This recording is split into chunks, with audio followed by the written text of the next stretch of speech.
Há pouco mais de 1 ano e 2 meses tomava posse a primeira governadora eleita no Rio Grande do Norte, a nossa primeira governadora de toda forma.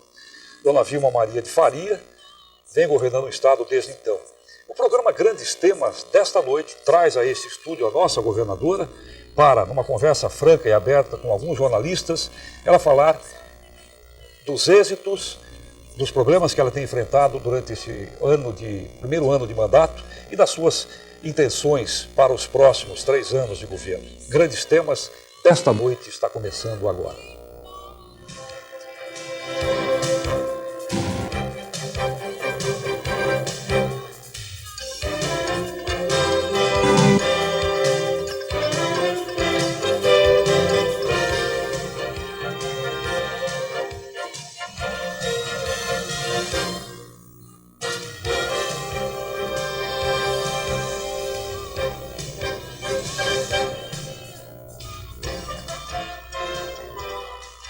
Boa noite, está começando mais um programa Grandes Temas, produção conjunta da Televisão Universitária do Rio Grande do Norte e do Diário de Natal. Como sempre, nosso programa está sendo apresentado ao vivo e você, telespectador, poderá participar. Programa interativo, você poderá fazer as suas perguntas, tecer as suas críticas sobre o tema da noite através do telefone 215-3267.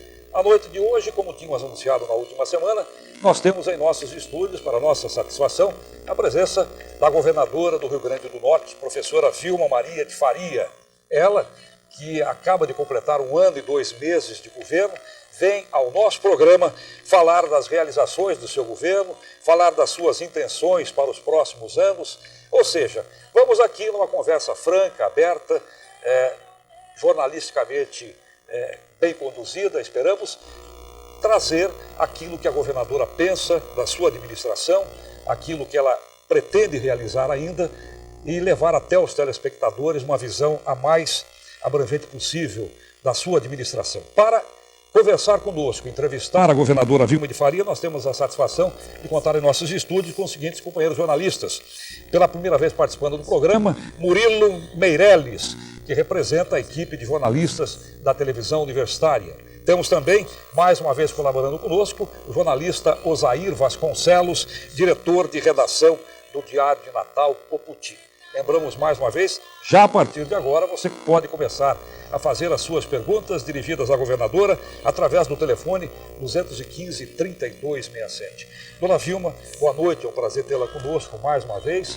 Me lembro, a senhora esteve aqui no final de 2002, logo após a sua eleição, trazendo as suas expectativas com relação ao governo. Mas a primeira pergunta que eu lhe faço hoje nesse programa tem relação com a data, 8 de março, Dia Internacional da Mulher. A senhora é uma mulher vencedora, a senhora foi a primeira prefeita da cidade de Natal, a senhora é a primeira governadora do estado, a senhora é uma mulher que tem estado na frente do movimento social, de conquista de espaços e valorização da mulher no nosso estado.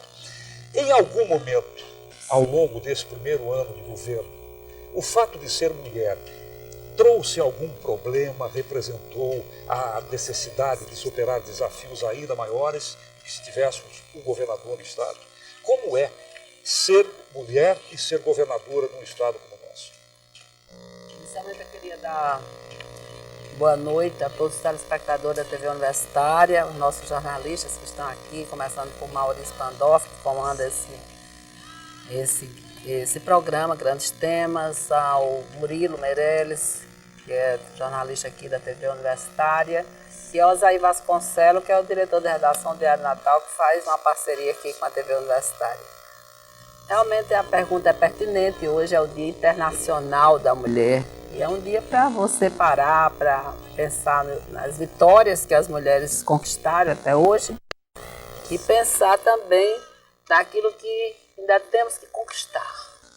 Nós ainda sofremos muitas discriminações.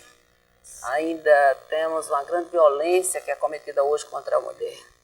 Nós temos ainda muitos problemas, as mulheres ainda não ocuparam os espaços que deveriam ocupar, nós somos a maior população, hoje somos até o maior alunado, inclusive na universidade.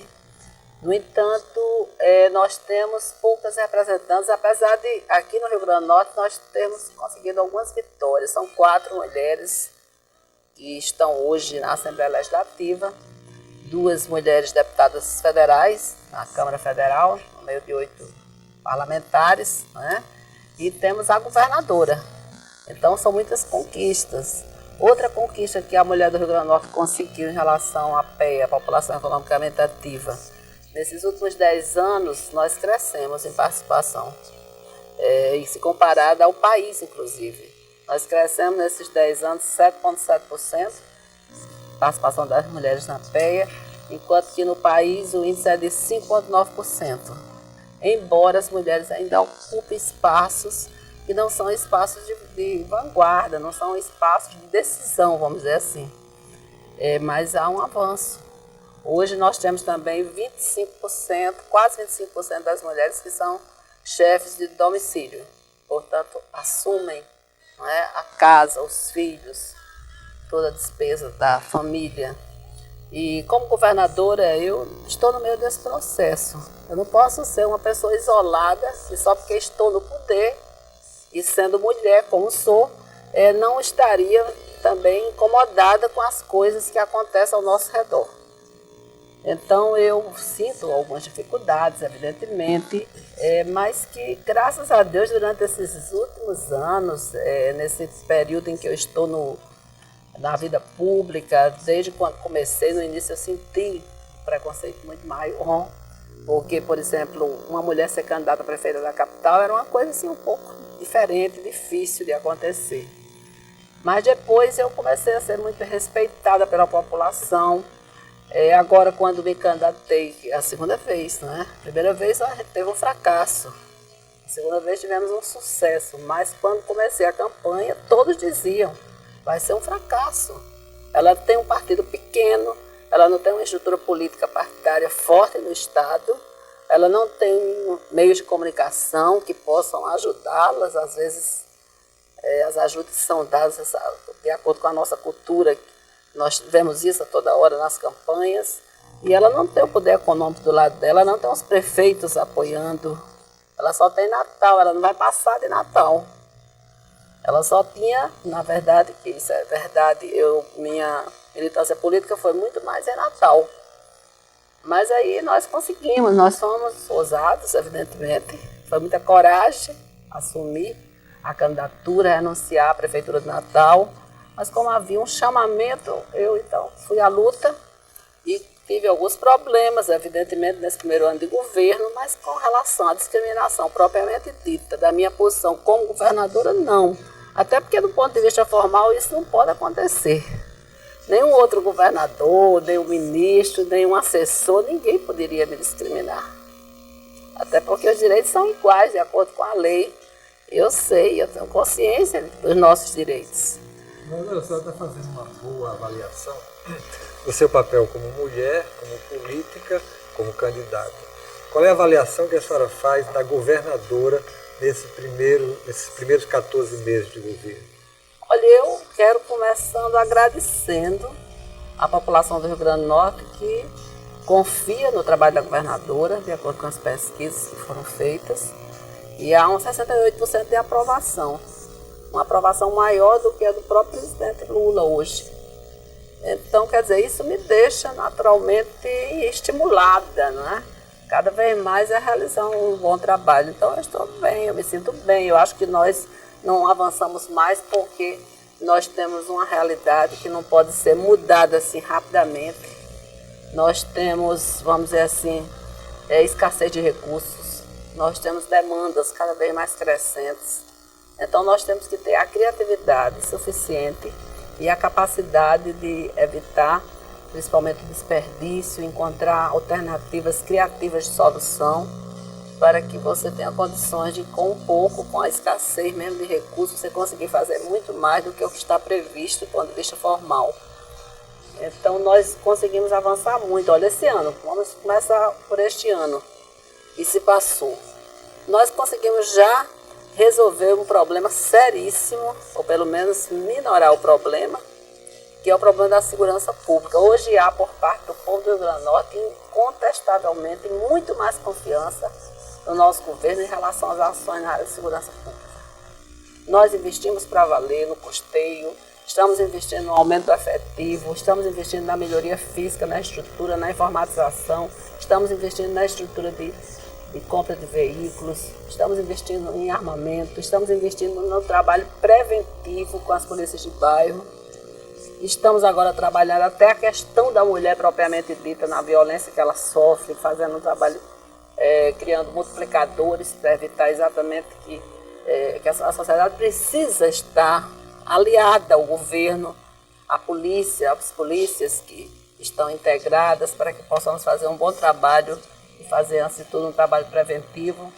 Nós também já pudemos aqui contar a vitória em relação à questão do saneamento, que é uma obra estruturante importante, e ela é importante porque ela melhora a qualidade de vida da população. Na hora que você investe no preventivo, investe em saneamento, você deixa de gastar, se você investir $1, você deixa de gastar $4 na ação curativa, de acordo com a Organização Mundial de Saúde. Então, quer dizer, tudo isso nós já fizemos, porque, veja bem, já definimos um financiamento, o Estado com capacidade de endividamento, e nós priorizamos algumas obras na área de saneamento e obras outras estruturantes que daqui a pouco eu vou relatar, mas na área de saneamento a gente já conseguiu 172 milhões de financiamento. O Estado já acertou isso com o Tesouro Nacional. Já temos a solução, por exemplo, para a despoluição do rio Potengi, que é uma grande vitória. Vamos investir aqui em Natal cerca de 70 a 90 milhões de reais. Além dos recursos desse financiamento da Caixa Econômica que o governo vai pagar, que o nosso governo vai pagar, nós já vamos assinar agora também, depois de muitos anos também, aquele financiamento do KfW, 60 milhões, que vai ser investido também na cidade do Natal. E agora está previsto, até o dia 17 desse mês, assinar o convênio do Prodetur, que parte dos recursos do Prodetur vão para saneamento também. Inclusive Capim Macio, que nós já começamos a nossa parte, e vamos agora assinar esse contrato do Prodetur, que recursos também são pagos pelo Estado, que é um financiamento do Banco Interamericano de Desenvolvimento. O governo federal entra com 20%, o governo do Estado entra com 80%. Nós vamos assinar, vai ser o primeiro Estado a assinar o contrato do Prodetur, que vai fazer estradas, vai fazer as obras de infraestrutura na área de turismo, que é isso que o governo tem que fazer em relação ao turismo, e vai fazer saneamento também. Muito bem, Murilo. Governador, a senhora fez agora uma explanação geral do planejamento para 2004, uma parte do que foi feito para 2003. Eu faço a seguinte pergunta: o governo Vilma de Faria, em algum momento, especificamente do ano passado, ele errou em algum momento? E qual foi o maior acerto do governo? Eu acho que o maior acerto foi exatamente investir em áreas como essas, já me referi, em outras tantas, priorizando e procurando realmente encontrar os caminhos para investir, melhorar também os serviços, porque também a gente tem que pensar no cotidiano da população. Porque ser governo não é mais como antigamente, e você tem uma cultura muito nessa direção, que os bons administradores são aqueles que apresentam grandes obras. Então, e o bom governo hoje é também você mudar os indicadores sociais, é você poder fazer com que os serviços públicos funcionem. Então, nós estamos trabalhando nessa direção. Está errado. Algumas estratégias, por exemplo, com relação à própria burocracia, vencer ainda a burocracia pesada que existe dentro do governo, existem os controles, existe a legislação que você tem que seguir. Você vai fazer uma licitação, de repente a licitação encrenca porque as empresas recorrem a isso, demandam um tempo maior, etc. Então você erra também. Mas, na verdade, eu acho que nós acertamos muito, porque priorizamos essas ações sociais, o povo está aplaudindo, está entendendo, os serviços estão melhorando, também em outras áreas, como a área da assistência social, a área da saúde, a área da educação, embora tenhamos ainda grandes desafios. Muito bem. Nós vamos agora ao nosso primeiro intervalo. Nós lembramos que você, telespectador, já pode começar a formular as suas perguntas para a governadora Vilma de Faria através do telefone 215-3267. Participe, o programa é interativo e a sua colaboração, a sua contribuição, então, nós possamos levar a todos os telespectadores a discussão plena do tema dessa noite, que é o primeiro ano do governo Vilma de Faria. Dentro de 2 minutos nós estaremos de volta.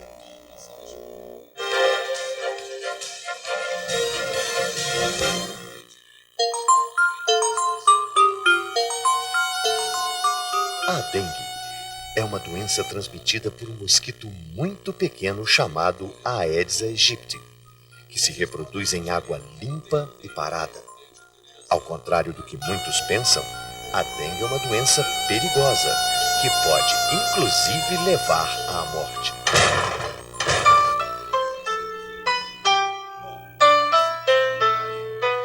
O apoio e o incentivo à participação da mulher na política é uma marca do Partido da Frente Liberal. O PFL Mulher é resultado deste compromisso, que se fortalece a cada dia pelo trabalho que todas realizam em favor do bem-estar das famílias norte-riograndenses. Nas comemorações do Dia Internacional da Mulher, a saudação do PFL às mulheres que nas mais diversas atividades também contribuem para a construção de um futuro ainda melhor. TV Universitária, sinal aberto para melhor programação. A TV Universitária resgata a cultura do Rio Grande do Norte e volta a apresentar Memória Viva. Toda quinta, 7 da noite. Os principais fatos e acontecimentos contados por quem construiu a história e a cultura do Rio Grande do Norte. O apoio e o incentivo à participação da mulher na política é uma marca do Partido da Frente Liberal. O PFL Mulher é resultado deste compromisso, que se fortalece a cada dia pelo trabalho que todas realizam em favor do bem-estar das famílias norte-riograndenses. Nas comemorações do Dia Internacional da Mulher, a saudação do PFL às mulheres que nas mais diversas atividades também contribuem para a construção de um futuro ainda melhor.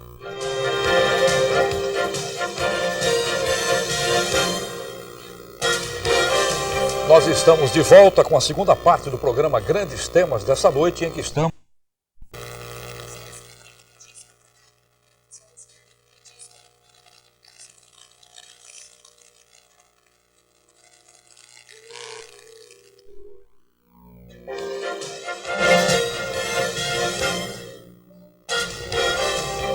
Nós estamos de volta, como o telespectador pôde perceber, tivemos fora do ar por alguns instantes, problema de falta de energia elétrica em nossas transmissões, mas retornamos e esperamos que o nosso programa possa, a partir de agora, continuar sem problemas. Mas como falávamos na abertura do segundo bloco, nós fizemos uma enquete nas ruas de Natal para saber o que é que os natalenses pensam do governo Vilma de Faria. A repórter Ana Paula da Silva ouviu os cidadãos de Natal. Vamos a essa enquete. Olha, eu acho, como é a posição da dona Vilma, uma posição correta. Ela está na posição certa, ela sempre encara todos os problemas, como na época da prefeitura. Ela sempre procura colocar em dia as finanças. Eu acho que ela está na direção certa. Eu acho que, na minha opinião, está sendo razoável. Porque ela pegou uma fase muito difícil da outra gestão, né? Como todo governo tem as suas dificuldades, né? Mas eu creio que ela vai ser bem sucedida, porque como ela tem bastante experiência como prefeito, nas gestões que ela realizou, e eu creio que o Grande Natal e todo o estado do Rio Grande do Norte tem muito que esperar dela, né? Para o futuro. A gente vê assim, uma certa fachada, por exemplo, a parte de segurança, a gente vê que ela comprou bastante viaturas. Agora não sei até que ponto isso vai profundamente no ponto em questão mesmo, da segurança. E nos outros pontos eu não tenho muita condição a dar opinião. Para mim está ótimo. Não está sendo o esperado por toda a população. Eu acho que ela deveria ouvir mais a população e incentivar a educação e incentivar o esporte, o que eu acho que ela está esquecendo, uma coisa que era campanha dela e ela também não está cumprindo. Eu acho que ela está fazendo o melhor possível, acho que o resultado aí está bom, a gente está vendo tudo funcionando direitinho. Na minha posição, acho que está faltando muita coisa, né? Por exemplo, a segurança, que ela começou a criar o concurso agora, né? Para, por exemplo, a polícia. E o Estado está precisando de segurança há muito tempo. O primeiro ano do governo de Vilma, ela está pastorando o Estado do mesmo jeito que qualquer outro, rapaz. Muito bem pastorado, do jeito que qualquer um faz. Não vejo diferença dos políticos, não. A administração política do nosso país é idêntica. Pode olhar o nosso presidente aí. Continua o governo de FHC, ela continua o de Garibaldi. Quem vier depois dela vai dar continuidade o dela. E assim o Brasil vai caminhando. Eu não vejo nada de especial, nem de bom, nem de ruim. Continua Vilma sendo uma governadora com a média de todos os políticos. Dona Vilma, nós tivemos aí a opinião do povo nas ruas de Natal, algumas opiniões muito positivas, algumas pessoas mais céticas. A senhora encara isso da forma bem democrática possível, evidente. Mas como a senhora vê esse tipo de manifestação do povo? Eu acho importante que o administrador esteja sempre antenado com a população, sabendo o que ele está pensando, o que ele deseja. Achei muito bom que as pessoas elogiaram o nosso trabalho, a maior parte elogiou, outros são mais céticos, realmente muita gente já passou pela administração e não fez o que se comprometeu ou não explicou, porque o grande problema não é só você fazer, é você manter uma relação de entendimento com a população e explicar o que você está fazendo, por que não está fazendo, quais são os investimentos que não foram possíveis, o que pode acontecer se a população também colaborar. Eu acho que esse diálogo ele é salutar, é bom para a democracia, é isso que nós precisamos. Governador, esse cidadão, ele fez uma avaliação que foi além da administração da senhora ou de qualquer outro governante. Ele fez uma avaliação política. Ele pôs os políticos todos no mesmo plano. Ele disse que um continua o trabalho do outro. Na sua visão, governador, em que a senhora se diferencia dos demais governadores, dos demais políticos? Olha, você quando começa o governo, você tem que continuar projetos que estavam iniciados e são bons. O administrador que abandona projetos bons só porque o seu antecessor começou, eu acho isso uma irresponsabilidade. Então, o que foi que o meu governo fez de diferente? O meu governo fez de diferente o seguinte: começou a trabalhar a questão da geração de emprego e renda. É tanto que o Brasil, este ano, teve uma taxa de emprego para baixo, ou seja, não aumentou o nível de emprego. Nós temos hoje uma situação diferente aqui no Rio Grande do Norte, que não é muita coisa. O próprio Ministério do Trabalho, através da Delegacia de Trabalho, diz que aqui no Rio Grande do Norte nós crescemos no emprego formal 3,1%, por conta do turismo, por conta do agronegócio e por conta também do programa do primeiro emprego. Então, isso é o que é diferente. O primeiro emprego que nós iniciamos, que até agora o governo federal não empregou uma só pessoa e lançou o programa e não conseguiu até agora implementar o programa no Brasil e aqui no Rio Grande do Norte também não. O nosso governo já empregou 3 mil jovens, já colocou 1.000 jovens num projeto Jovem Empreendedor para que o jovem possa iniciar seu pequeno negócio, ele possa ser um empreendedor após concluir o nível médio. Fizemos um trabalho também junto com o SESC, também do jovem aprendiz, ele também aprendendo uma profissão para se inserir no mercado de trabalho. Essas são as diferenças. O nosso governo também já fez, continuou o programa do leite, mas expandiu, fez um trabalho no sentido de reorganizar esse programa do leite, fazendo com que todos os municípios tivessem direitos e que fosse colocado numa escola pública, num prédio público, que não fosse dado a chefes políticos. Eu acho que isso é uma coisa importantíssima, é um diferencial muito grande. Nosso governo começou um programa de habitação, porque não existia política pública no governo na área de habitação, era feito um convêniozinho aqui, outro acolá com prefeitos. Agora não, o nosso governo vai investir só esse ano em habitação cerca de 39 milhões de recursos próprios, isso sem falar nos 51 milhões do Pró-Moradia que nós estamos conseguindo também na Caixa Econômica Federal, financiado, que vamos investir para valer. Vamos ter 15 mil casas construídas e mais 15 mil casas, no processo de recuperação de áreas degradadas.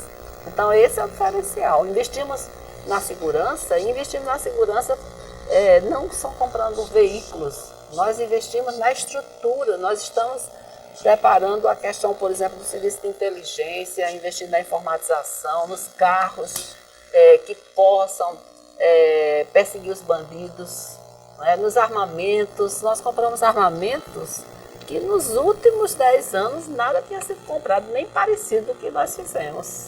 Governadora. E também contratamos policiais de concursos remanescentes. Estamos agora fazendo um novo concurso para 1.700 novos policiais que vão entrar no efetivo.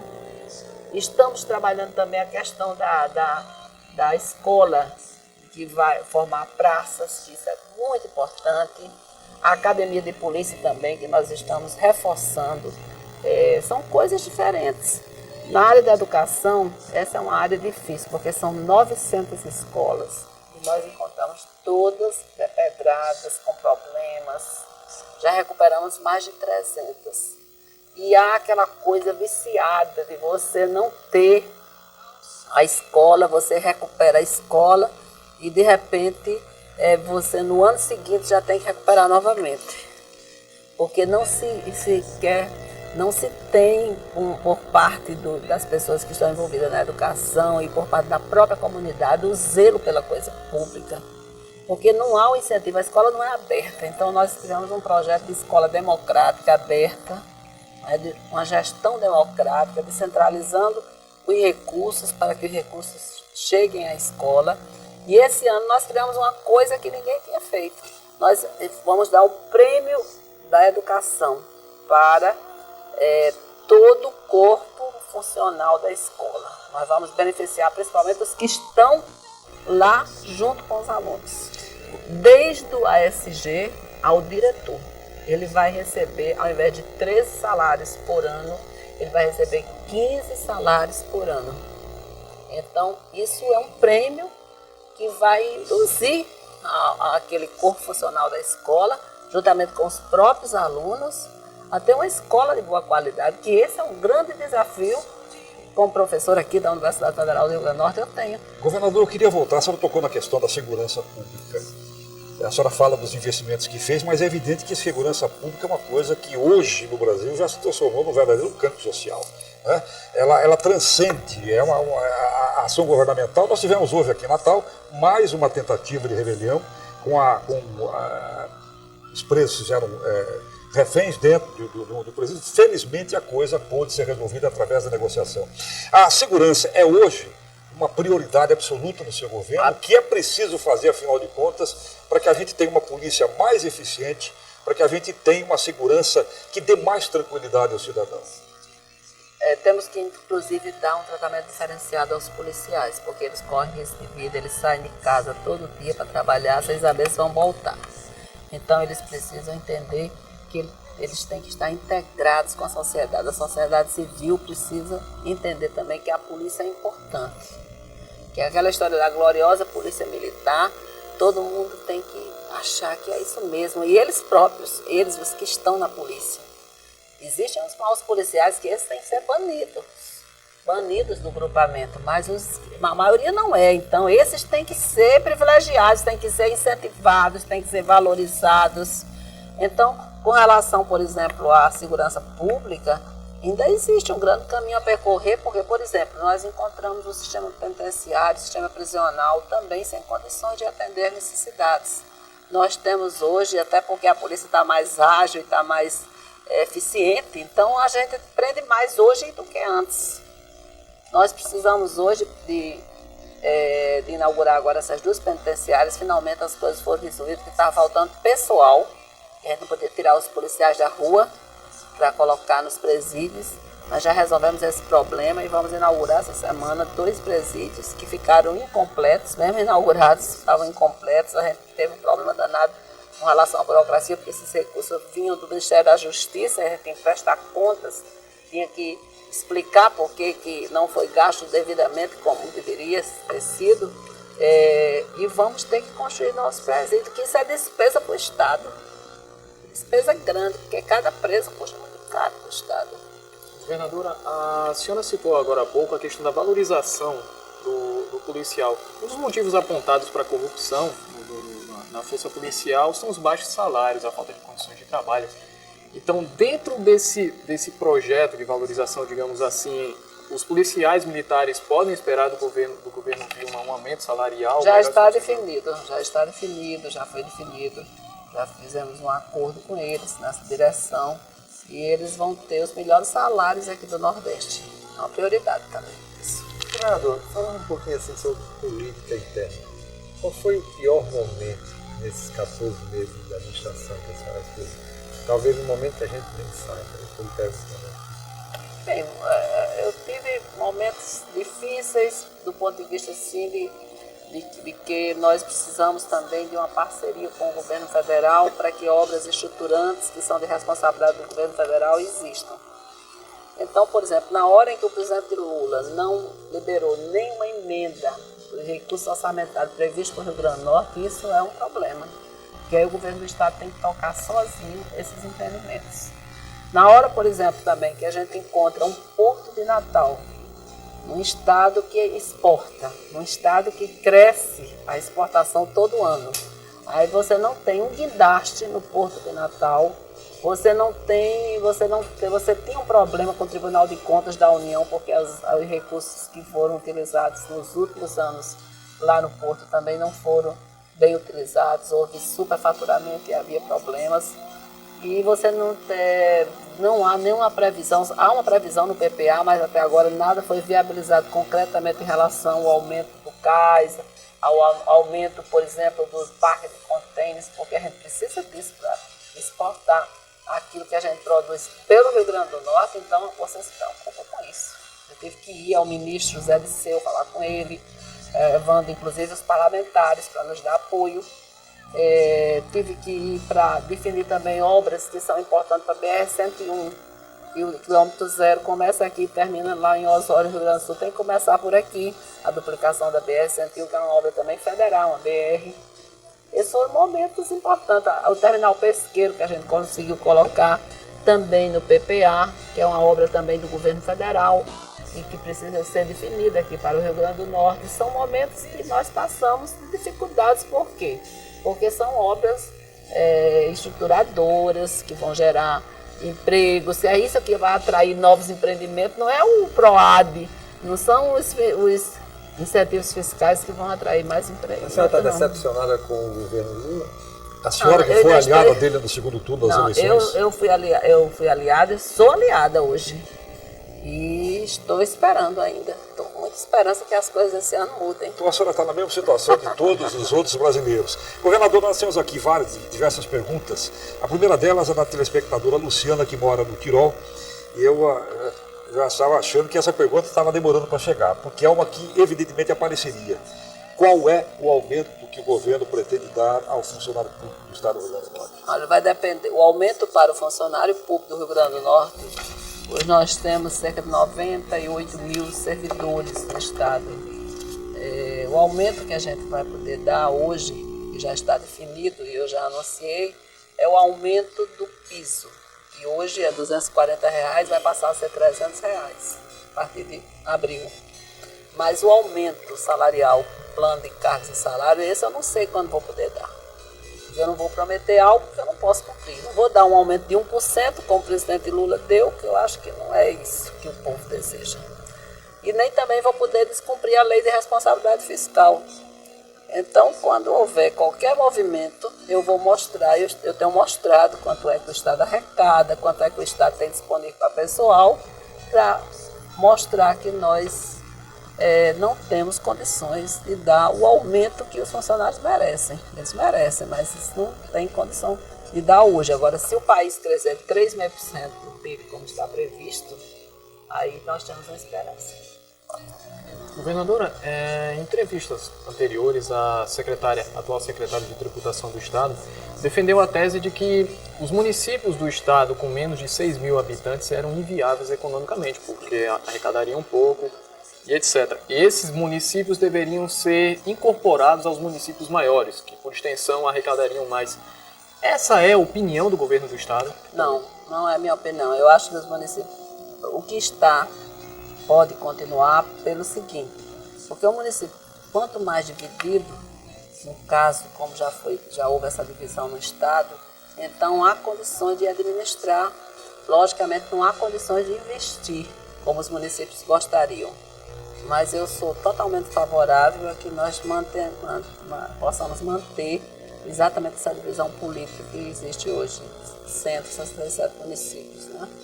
Um dos argumentos... Agora, veja bem, os municípios podem mudar também a sua estratégia e tentar encontrar soluções que melhorem a sua arrecadação. Porque aí seria, vamos dizer assim, o programa Fome Zero é um programa que busca atender ao homem que está excluído socialmente. Mas não deveria ser só na alimentação, deveria ser exatamente na produção.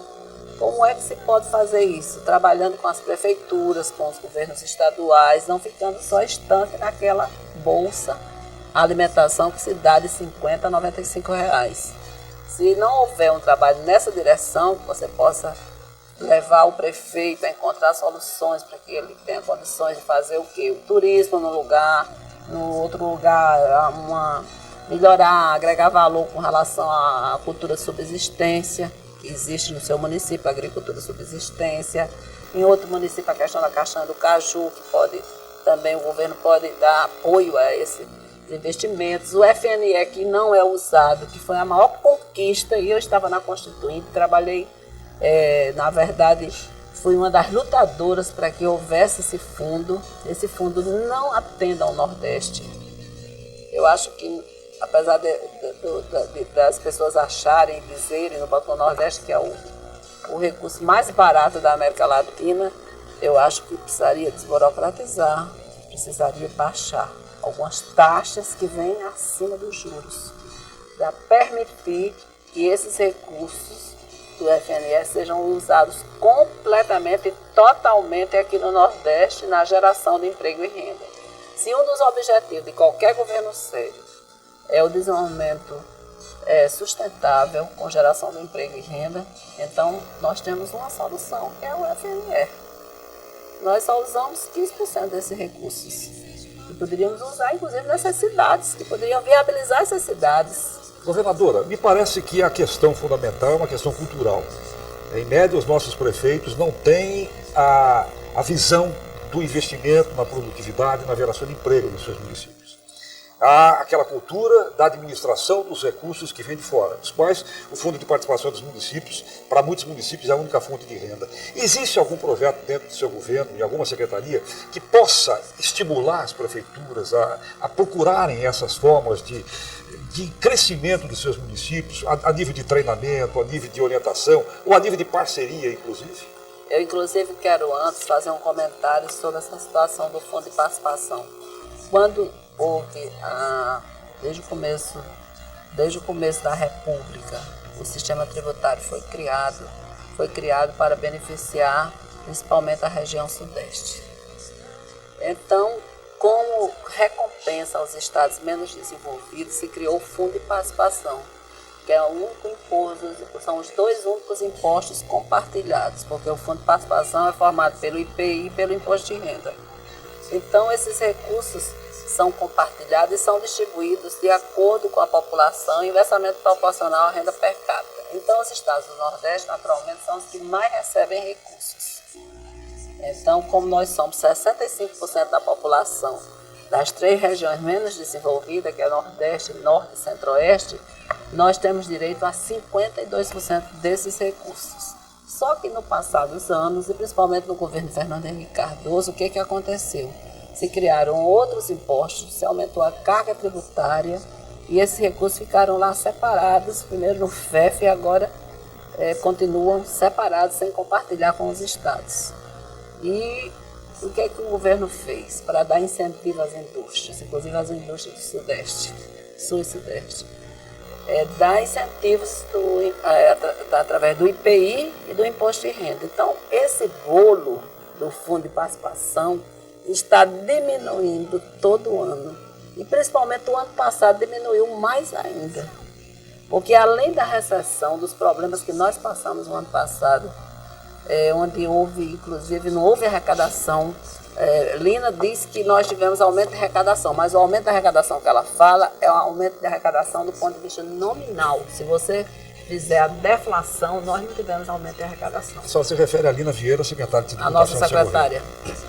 Quando ela fala que a gente aumentou a arrecadação do ponto de vista nominal, porque a gente fez um esforço aqui de aumento de arrecadação em relação ao ICMS, mas o fundo de participação foi horrível, caiu, além do que dos prejuízos que nós tivemos em relação ao ICMS, caiu também. Então, quer dizer, os municípios estão sofrendo mais agora porque esse fundo de participação realmente caiu.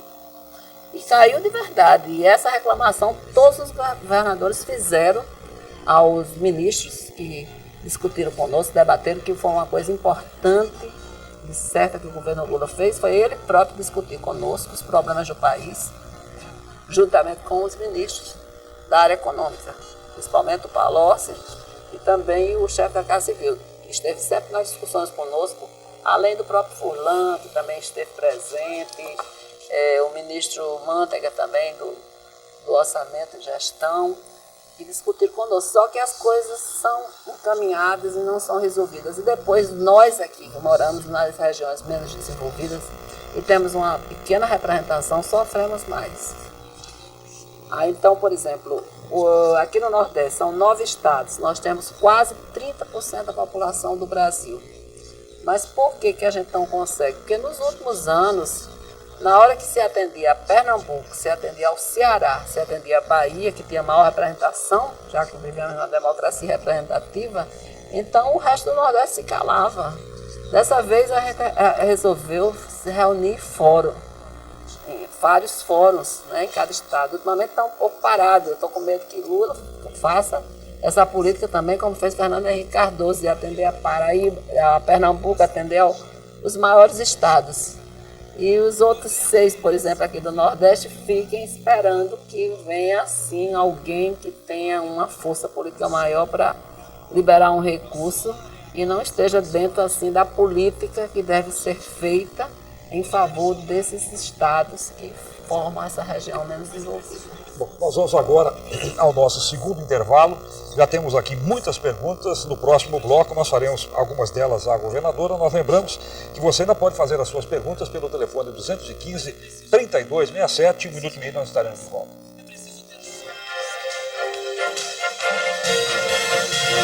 O apoio e o incentivo à participação da mulher na política é uma marca do Partido da Frente Liberal.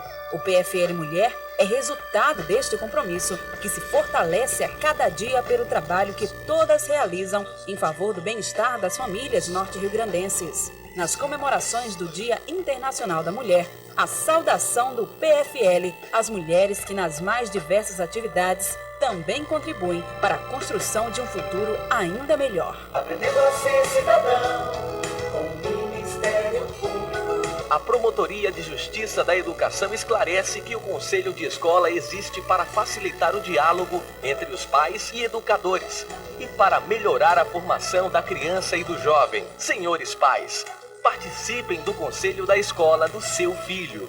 Uma campanha do Ministério Público do Estado do Rio Grande do Norte. Disque Cidadania, FENSP, 611-1155. O apoio e o incentivo à participação da mulher na política é uma marca do Partido da Frente Liberal. O PFL Mulher é resultado deste compromisso, que se fortalece a cada dia pelo trabalho que todas realizam em favor do bem-estar das famílias norte-riograndenses. Nas comemorações do Dia Internacional da Mulher, a saudação do PFL às mulheres que nas mais diversas atividades também contribuem para a construção de um futuro ainda melhor.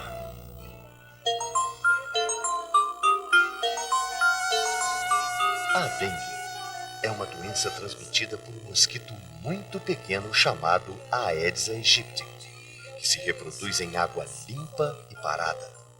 Ao contrário do que muitos pensam, a dengue é uma doença perigosa, que pode inclusive levar à morte.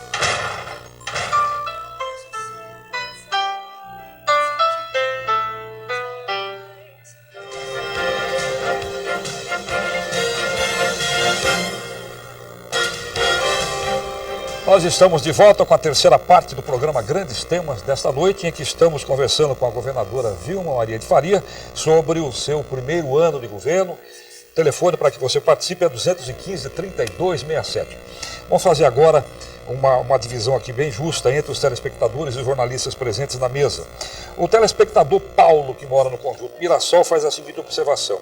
Nos últimos 4 anos já foram admitidos 3.000 policiais e o governo fez mais um concurso com 1.700 vagas, mas até agora só foram chamados 300 policiais civis e existem ainda 300 policiais civis concursados esperando um chamado. Por que o governo não chama esse pessoal se todo mundo sabe que as delegacias estão precisando de policiais? Não, nós chamamos, inclusive, quando assumimos o governo, nós já contratamos quase 700 policiais, entre civis e militares, de concursos remanescentes.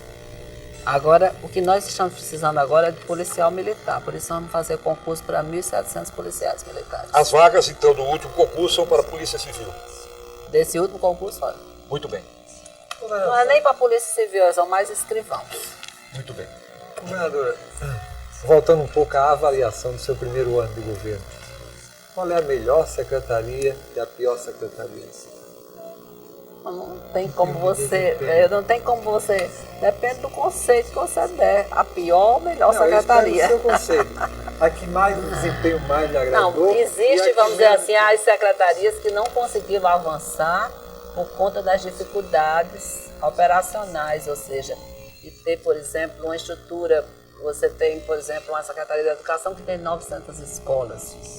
Você vai passar quanto tempo para recuperar essas 900 escolas, estruturar melhor essas escolas, organizar o sistema? Eu passei 8 anos para transformar o sistema de educação de Natal. Hoje ele é outro. E eu espero fazer isso na estrutura da Secretaria da Educação. Estou trabalhando assim a todo vapor, tentando superar problemas e tentando avançar mais para poder, em 4 anos, a gente fazer algo que mostre assim, claramente que não houve uma mudança. Houve mudança em relação à qualidade do ensino, na hora que a gente descentraliza os recursos, na hora que faz a gestão democrática, na hora que dá um prêmio de qualidade da escola, levando em conta a assiduidade, levando em conta o nível de aprovação e reprovação dos alunos, de evasão e aprovação e reprovação dos alunos, levando em conta esses critérios. Então eu espero que realmente a gente mude, mas mude mesmo para valer nesses 4 anos a educação. A saúde é a mesma coisa. A saúde nós encontramos uma estrutura também sem nenhuma hierarquização, sem nenhuma regionalização e sem definição do papel do Estado em relação à saúde, porque o papel da União hoje em relação à saúde é regular o sistema. O Estado também deveria fazer a mesma coisa. Só que nós temos 23 hospitais que são administrados pelo Estado e ainda temos que dar apoio a todos os prefeitos em relação ao seu sistema de saúde, porque eles não têm condições de sozinhos, com recursos do SUS e com recursos próprios, fazer com que esse sistema funcione. Então isso termina superlotando as grandes cidades como Natal e Mossoró. Governador, nós não teremos aí, nesse tópico específico da saúde dos municípios, nós teremos muito mais problemas propriamente de gerenciamento dos recursos que chegam e não simplesmente a ausência desses recursos? Não, todos os problemas que a gente se refere aqui são de gestão. Todos. Porque no serviço público as coisas não funcionam bem, porque precisa que todo mundo pense igual. E todo mundo entenda que tem que seguir determinados critérios. Entendeu? Por exemplo, você vai comparar um hospital privado com um hospital público, o hospital privado vai ter uma resolutividade maior do que o hospital público e vai gastar menos do que o hospital público. Só tem uma diferença, que aí você tem que colocar que o Sistema Único de Saúde valeu a pena. É que você está buscando universalizar o sistema, universalizar o atendimento. Um hospital privado, ele só atende quem ele quer, se der renda para a sua empresa. Enquanto que o hospital público recebe a todos, a toda hora. É o caso do Alfredo Gurgel, é o único hospital que interna à noite, por exemplo. Se alguém sofrer um acidente em Natal, tem que ir para lá. Tem 30 médicos em cada turno para receber os pacientes que chegam lá, além de todo o corpo de enfermeiros, de auxiliares, e etc. Então, quer dizer, é por isso que todo mundo vai para lá. Não é? Nós temos um hospital que funciona para valer. Se você tiver qualquer acidente grave, que espero que ninguém tenha, você tem que ir para o Hospital Alfredo Gugel, que ele mantém todo o serviço. Depois que nós assumimos, a gente consertou todos os equipamentos, compramos os equipamentos que estavam faltando, botamos todos os leitos de UTI para funcionar, que estava funcionando só a metade, até o tomógrafo não funcionava, e hoje funciona tudo. E ainda estamos fazendo uma grande reforma para ampliar o Hospital de Retaguarda, que é o antigo Alfredo Gugel, exatamente para atender os pacientes clínicos, que são aqueles que não têm necessidade de emergência, que estão no corredor, porque é uma paciente que não está, que pode ser tratado numa enfermaria, ou sob cuidados médicos, e pode ser atendido no Hospital de Retaguarda. Governadora, vamos aqui a mais uma pergunta. A telespectadora Anaésia Ferreira, que mora em Nova Parnamirim, ela está querendo saber se existe algum plano concreto, algum projeto concreto sobre a aprovação do plano de cargos e salários do IPR. Não, porque todos os planos serão feitos para todo o funcionalismo. Não haverá nenhum tipo de distinção? Não, não vai haver distinção. Governadora, de volta ao tema saúde, o caso específico do Alfredo Gugel, um dos motivos apontados para a superlotação, que aconteceu várias vezes no ano passado, é o fluxo de pacientes vindos de hospitais do interior que não têm condições de atendê-los. A senhora citou agora a questão da ampliação do hospital. A solução não passa também por investimentos em infraestrutura nesses municípios? Estamos fazendo isso. Já fizemos isso em Mossoró, ampliamos os leitos de UTI, ampliamos o centro cirúrgico do Hospital Tarcísio Maia em Mossoró, e criamos o setor pediátrico de atendimento de UTI. Agora estamos fazendo em Paulo dos Ferros. Eu espero até junho deste ano inaugurar UTI lá no Alto Oeste, que não existe. Precisa ir ou para Mossoró, ou para Natal, ou para os estados vizinhos, sabe? Ali é a fronteira. Então nós estamos investindo tanto no setor de atendimento pediátrico para o Hospital de Paulo dos Ferros, como também estamos investindo para fazer o centro cirúrgico, ampliando o centro cirúrgico e criando os leitos de UTI, que nós não temos lá. Estamos fazendo isso em outros hospitais também, em Caicó, está previsto também. E isso porque nós estamos fazendo com investimento com recursos próprios. É para o governo federal investir. Antigamente era o RefonSUS, agora vai ser o QualiSUS, que até agora não chegou um centavo no Rio Grande do Norte. Vamos fazer isso agora em Parnamirim, que foi a primeiro sinal verde que o ministro da Saúde deu para a gente, que vai investir nos equipamentos. Está liberando uma parte desse recurso agora. Eu vou até falar com o ministro, nesses 2 próximos, eu vou a Brasília, e vou falar com ele exatamente para a liberação desse recurso, porque aí vai também resolver parte desse problema. Parnamirim vai ter uma unidade de atendimento 24 horas, depois um hospital também, pronto-socorro, para atender todos os pacientes que cheguem ali, naquela área. Mas vamos ter em outros locais. Por exemplo, você pode, como jornalista, visitar o hospital de São Paulo, no Potengi. Lá funciona o centro cirúrgico muito bem, funciona todo o atendimento ambulatorial, tudo funciona. E houve, vamos dizer assim, investimentos. Está havendo investimentos também em Açu. Nós estamos comprando equipamentos que estavam quebrados ou estavam obsoletos, totalmente não tinha mais condições de uso. Nós estamos investindo em equipamentos. Esperamos que este ano o governo federal invista em equipamentos na área de saúde. A senhora falou aí, no princípio, aí me lembrou o seguinte: a senhora vai enfrentar como governadora a eleição para prefeitos. Qual é a sua expectativa, governadora? Qual é a expectativa do PSB, dos partidos coligados ao PSB, do seu grupo político? Olha, nós temos muitos candidatos que têm chance de vitória. Eu não parei até agora porque eu sou muito entusiasmada com a administração, porque é um compromisso, eu acho que talvez, hoje como é o Dia Internacional da Mulher, eu vou puxar pela mulher. As mulheres, quando assumem uma posição de responsabilidade como a que eu estou assumindo agora, elas se dedicam de corpo e alma, elas vão a fundo, vão procurar os detalhes. Então eu estou fazendo isso. Para fazer, eu acho que eu fiz muito pouco político esse tempo todo.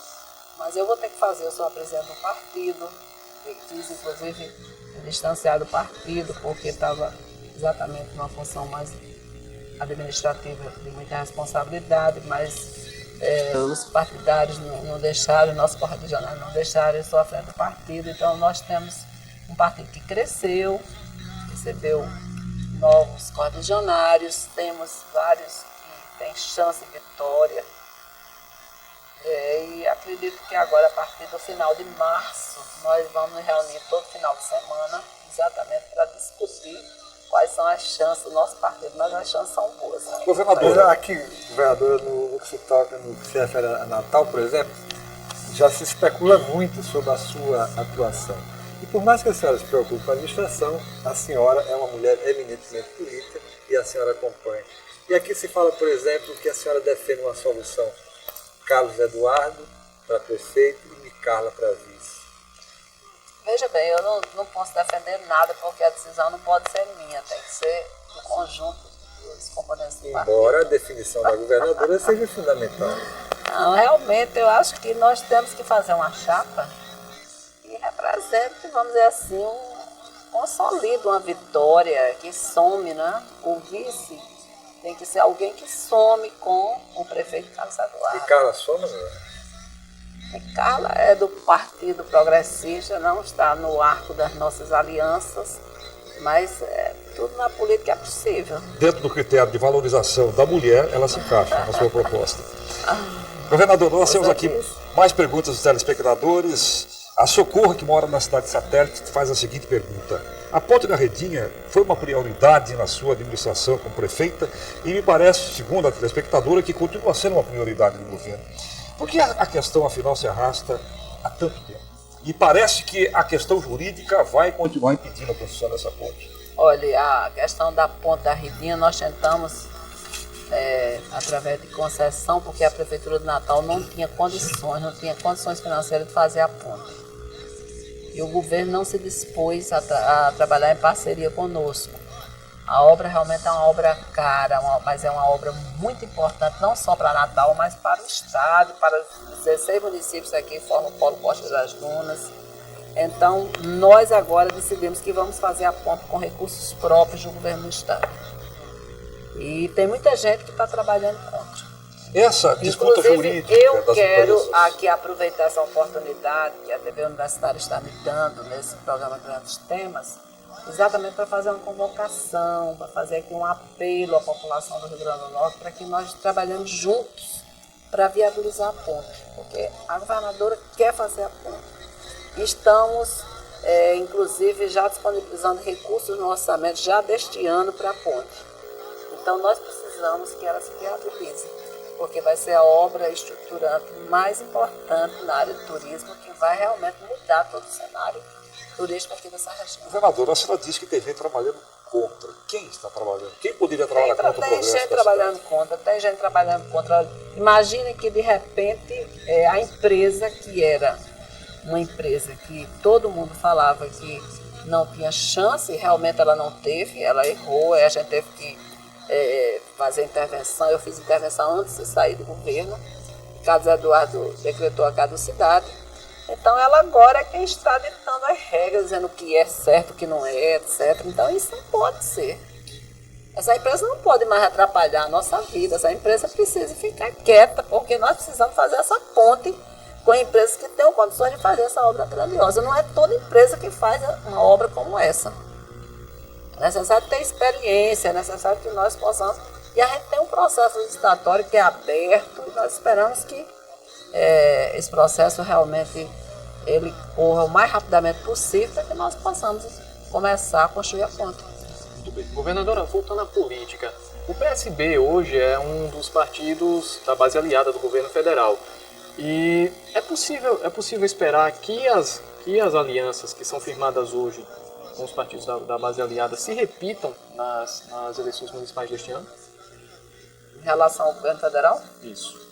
Olha, é difícil porque nós não tivemos uma aliança no segundo turno e foi uma aliança que não prosseguiu, porque inclusive nós convidamos os nossos aliados do segundo turno para participar do governo E o Partido dos Trabalhadores, por exemplo, que é o partido do presidente, não veio participar do nosso governo, e, portanto, é a oposição ao nosso governo. E tem uma candidata diferente do nosso partido, que tem um candidato, e nós vamos somar com eles. Mas nós temos muitos municípios que o PT soma com o PSB. Governadora, como é que a senhora viu, evidentemente que não lhe caberia intervir nesse problema, mas como é que a senhora viu essa questão entre o Seturno e a Prefeitura em torno do passe estudativo? Eu acho que o governo municipal precisaria sempre estar integrado à Câmara Municipal para encontrar solução juntos.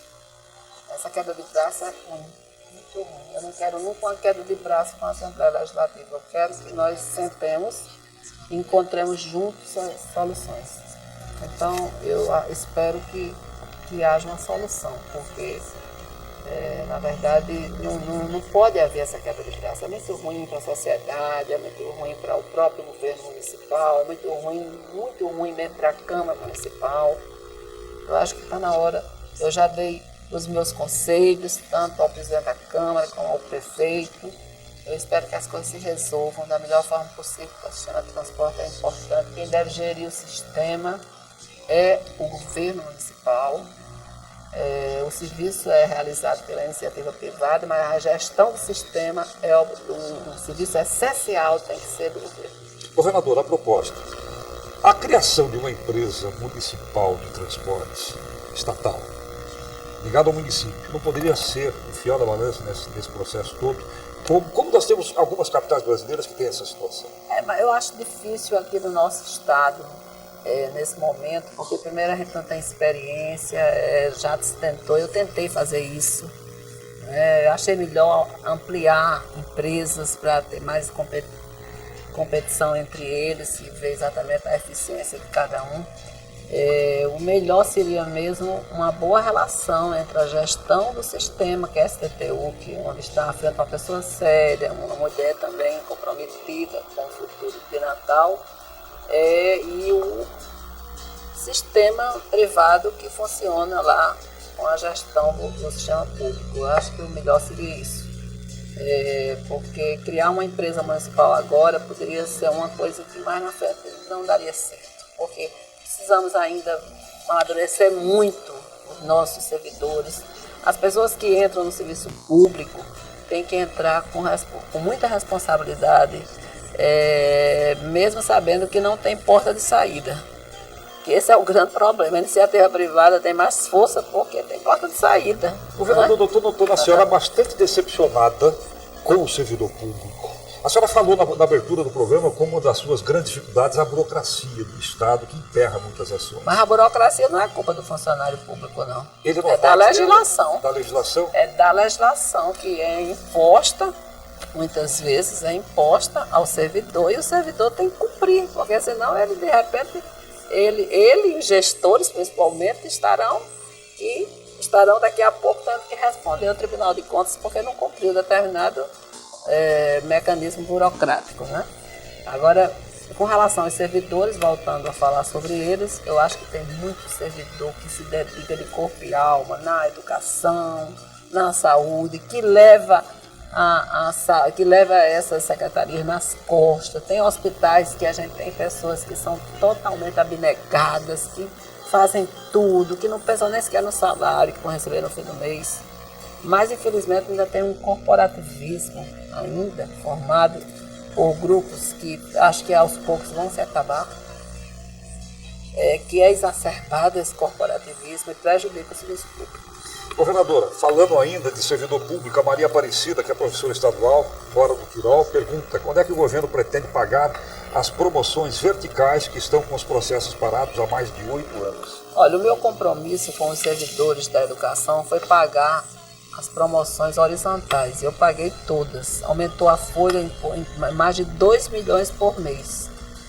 Então eu já cumpri meu compromisso com relação às promoções horizontais. As promoções verticais têm, inclusive, problemas com a legislação, com a constitucionalidade do ato. Agora nós estamos oferecendo a condição de fazer com que os professores e os funcionários da educação vão para a escola. Porque nós temos muita gente fora da escola, muita gente à disposição de prefeituras, que na verdade isso foi feito no governo passado, e essa disponibilidade deveria ter sido sem ônus, porque afinal de contas nós estamos perdendo o aluno do sistema do ensino fundamental, e a gente tem um Fundef, todo mês o Estado perde 10, 12, 13, 14, 15 milhões com o Fundef. Então isso onera muito e faz com que de repente o Estado não tenha os recursos suficientes para manter o sistema de ensino médio, que é totalmente de responsabilidade do Estado. Além do ensino também profissionalizante, que é fundamental que exista. Nós temos que caminhar dentro da inovação, nós temos que pensar que hoje não deve existir só o academicismo, e você vai terminar o 2º grau e vai fazer o 3º grau. Você pode muito bem se formar, ter um ensino técnico de boa qualidade, um ensino profissionalizante. Isso é uma coisa que eu quero fazer. A escola de petróleo, que a gente já vai começar agora a experiência com a UERN, a escola de carcinicultura, ou seja, os arranjos produtivos precisam ter técnicos formados aqui nessas escolas profissionalizantes, porque eles terão um mercado de trabalho para assumirem e, consequentemente, não ficar desempregados. Governador, nós vamos agora ao nosso último intervalo, mas apenas um comentário pessoal. Essa sua proposta de criação de cursos profissionalizantes é absolutamente necessária, porque o que nós temos visto aí com relação a essa academização é um desencaminho da educação no Brasil. Que não pessoal que eu dou no programa, eu a felicito por esse tipo de proposta. Vamos ao último intervalo. Nós lembramos que até o início do próximo bloco nós estaremos recebendo perguntas dos telespectadores. Há muitas perguntas ainda a serem respondidas, mas nós alertamos: perguntas demasiadamente de caráter pessoal, ligada à direção de escola, não tem sentido nesse programa. Nós estamos falando aqui de metas de governo. Nós esperamos que os telespectadores entendam o objetivo geral do Grandes Temas. Dentro de um minuto nós estaremos de volta com a parte final do programa de hoje.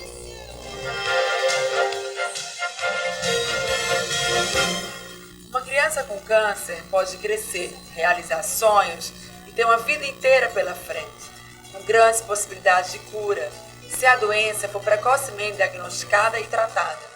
Nessa luta, o tempo é seu maior aliado, e a Casa de Apoio à Criança com Câncer também. Casa de Apoio à Criança com Câncer, Durval Paiva. Aqui, sempre há tempo para ser feliz. Eu também faço parte dessa casa. O apoio e o incentivo à participação da mulher na política é uma marca do Partido da Frente Liberal.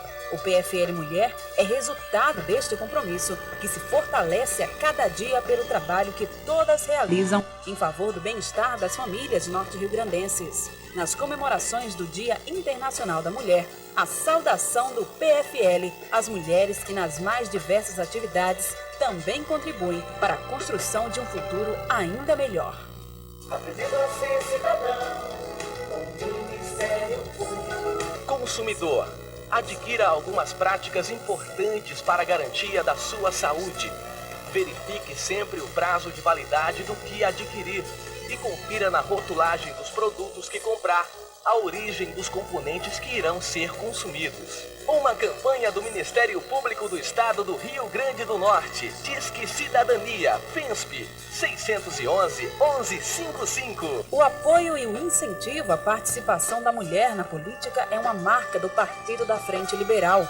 O PFL Mulher é resultado deste compromisso, que se fortalece a cada dia pelo trabalho que todas realizam em favor do bem-estar das famílias norte-riograndenses. Nas comemorações do Dia Internacional da Mulher, a saudação do PFL às mulheres que nas mais diversas atividades também contribuem para a construção de um futuro ainda melhor.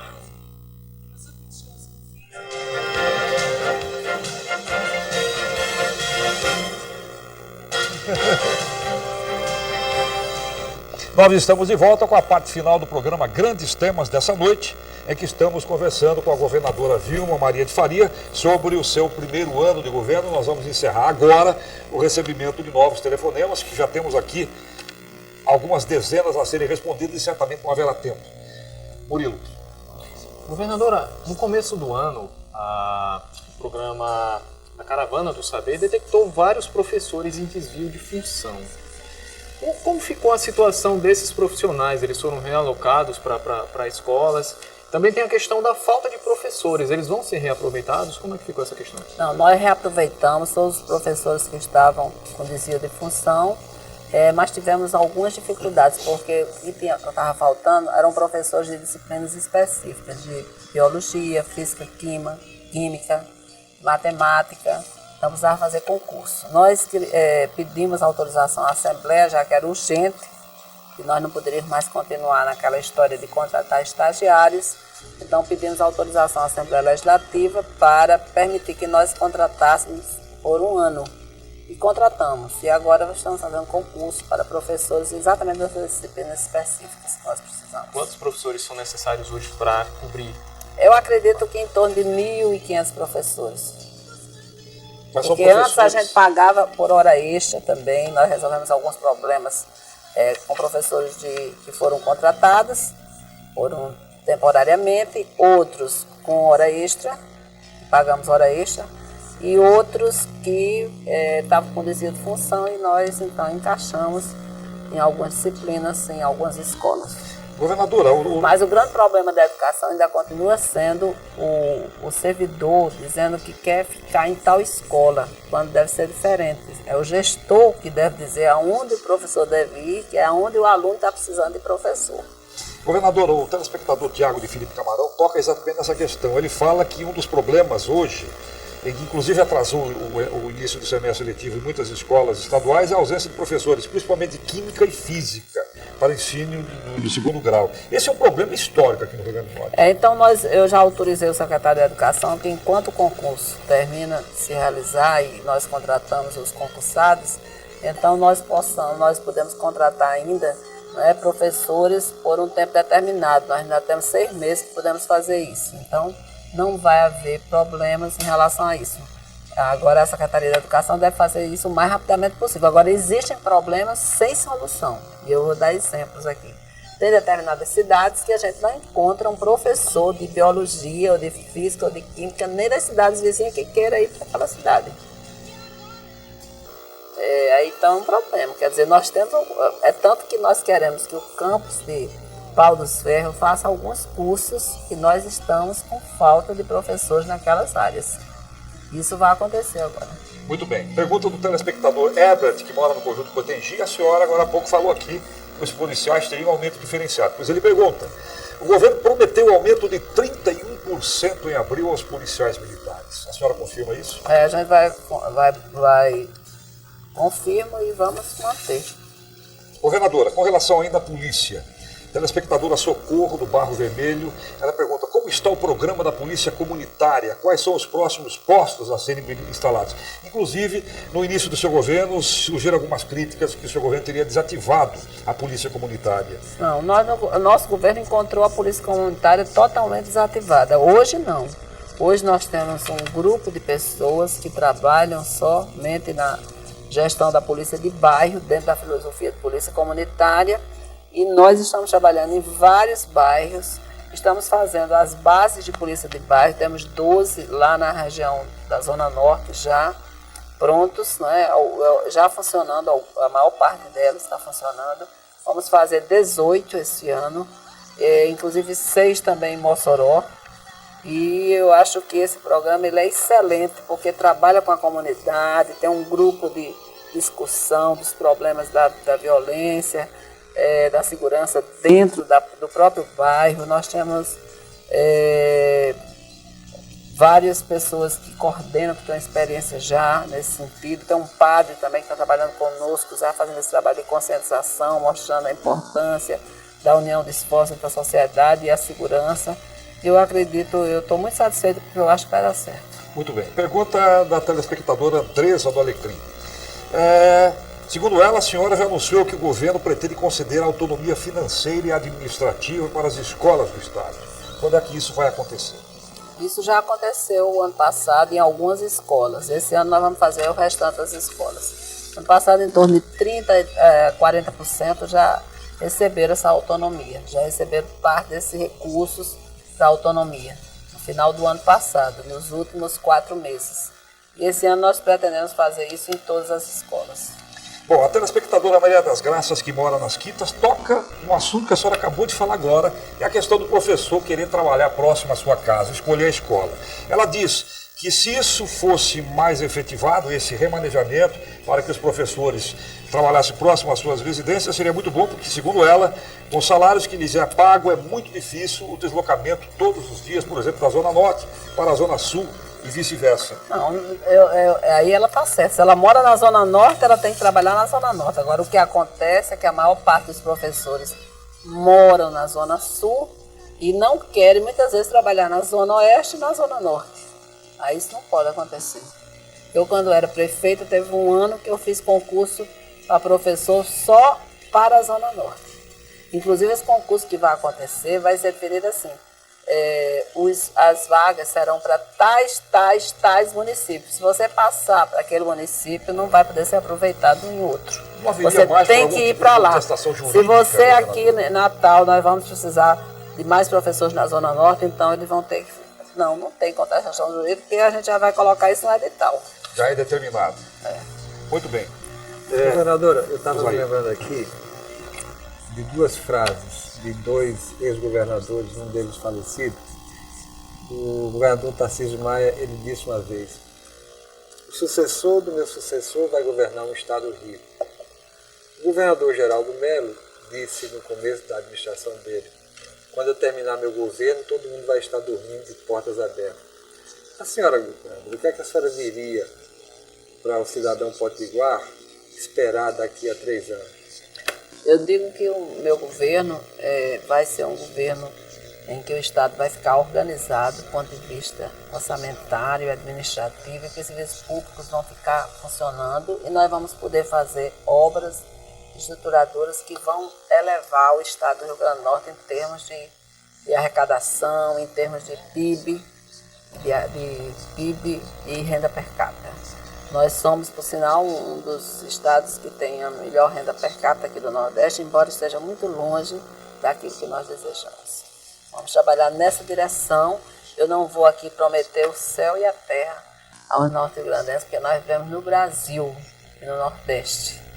Portanto, a gente vai transformar muita coisa, mas não vai oferecer nem vai prometer o impossível. Governadora, eu gostaria aqui de reforçar a questão da autossuficiência dos municípios. O governo federal ele paga royalties para compensar os municípios produtores de petróleo pela perda pelo uso de um recurso natural não sustentável. O governo já se prepara, não renovável, perdão.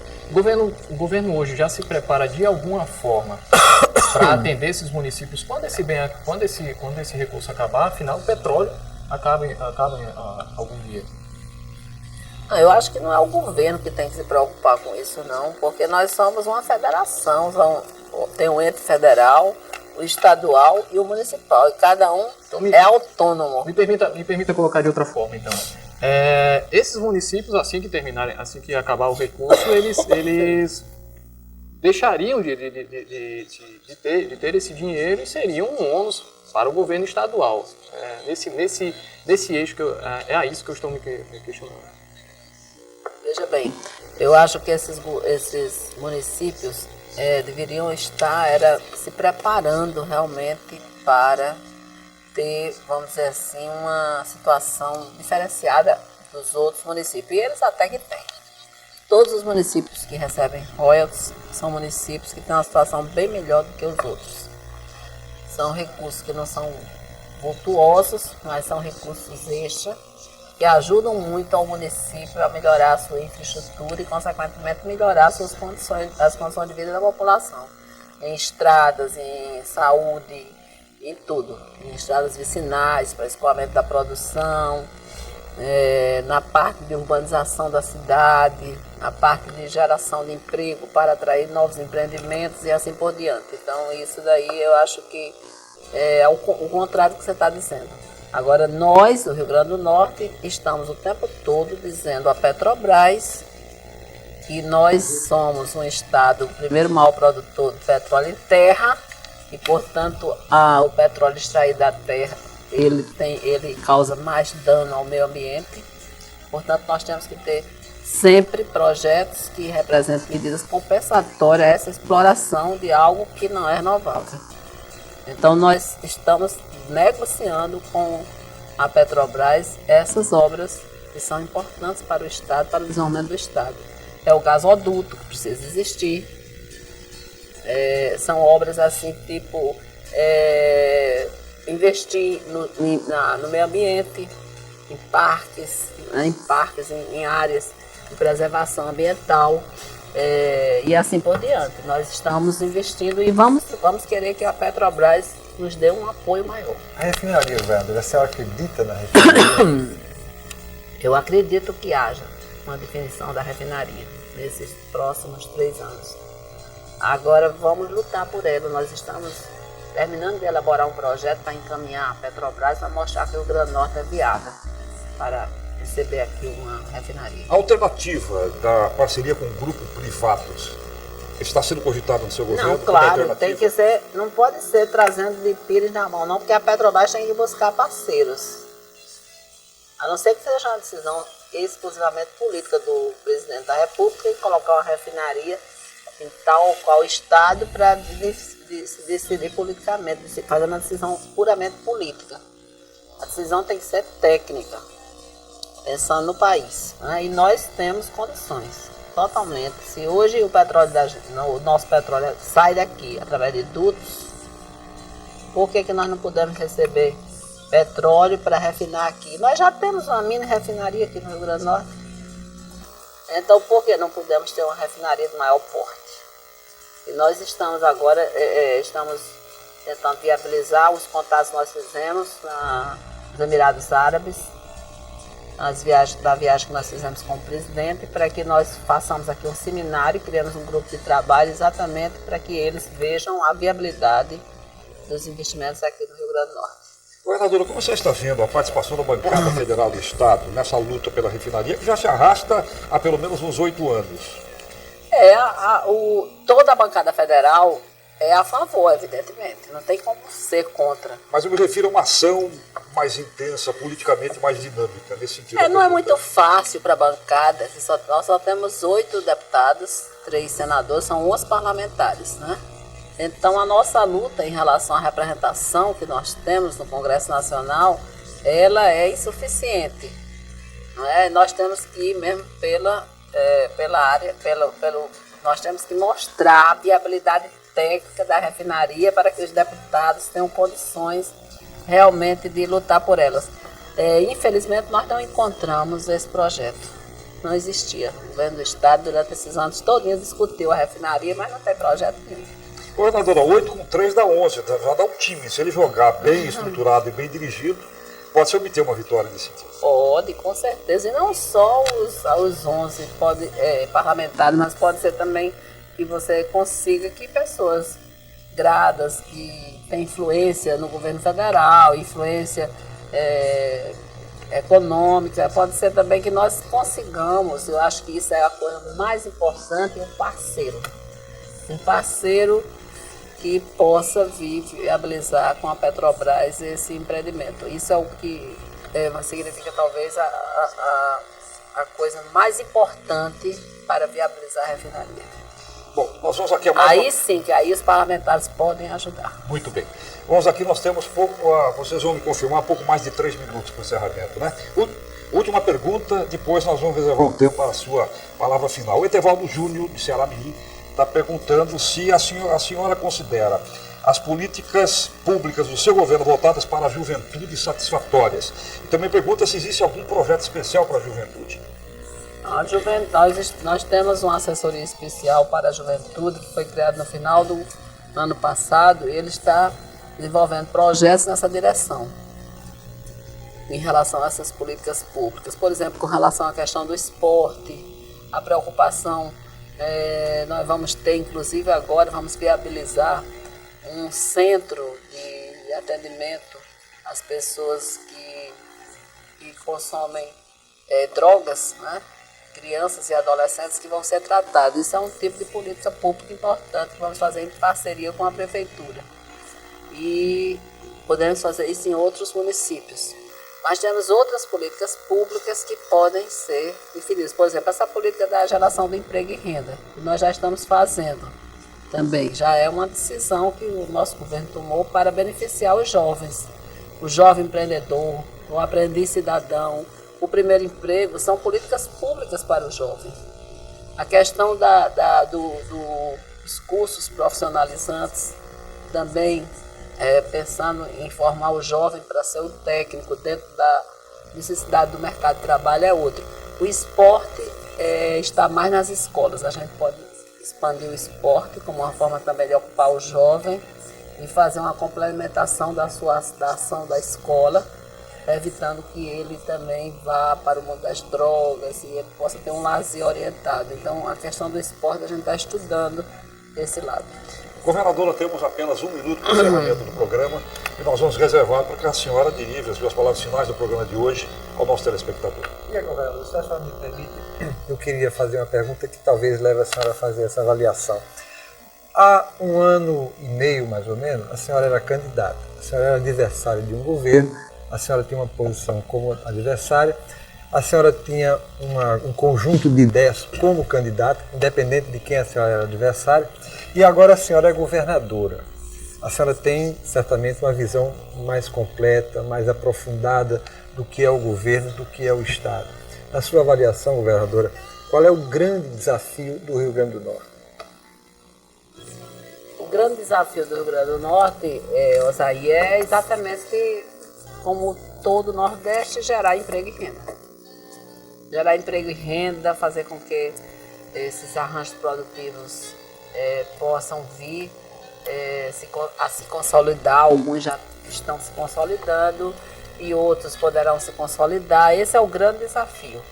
E depois ter uma infraestrutura razoável que possa servir como instrumento de atração de novos empreendimentos. O nosso governo tem como princípios norteadores o desenvolvimento sustentável, com geração de emprego e renda, projetos de inclusão social, a ética na política. Então é por aí que nós estamos trabalhando, com ética, buscando programas de inclusão social. Nós estaremos fazendo um governo diferente, que vai fazer os serviços públicos funcionarem para o cidadão comum, que precisa que esses serviços públicos funcionem. E vamos também deixar nesse estado obras estruturadoras importantes, como as obras de saneamento, obras importantes como a questão da água, que não está solucionado para algumas áreas, como Mato Grande, a própria região do Siridó, a região do Alto Oeste. Nós temos projetos que já vão funcionar a partir deste ano, com esses recursos que nós colocamos aqui. Fizemos um pacote de recursos internacionais de bancos e de outros organismos, em torno de quase 500 milhões de reais, que vão se somar aos recursos que o Estado está resgatando para investir. Então, o Estado, no nosso governo, vai resgatar essa capacidade de investimento e, com isso, nós vamos ter um Estado diferente após o nosso governo. Governadora, nós chegamos ao final do nosso programa de hoje, agradecemos a sua participação no programa, esperamos tê-la em breve, trazendo a discussão a essa mesa de assuntos de interesse do Estado. Quero agradecer também a participação dos companheiros jornalistas Osair Vasconcelos, diretor de redação do Diário de Natal, e Murilo Meirelles, que estreou hoje no programa Grandes Temas, que estará conosco aqui no futuro também. Na próxima segunda-feira nós vamos discutir um assunto polêmico que está mexendo com toda a cidade, a questão do passe estudantil, essa pendência entre Câmara Municipal, Prefeitura Municipal e o Seturno. Segunda-feira, às 8h30 da noite, para mais um Grandes Temas. Obrigado a todos pela audiência e até a próxima semana.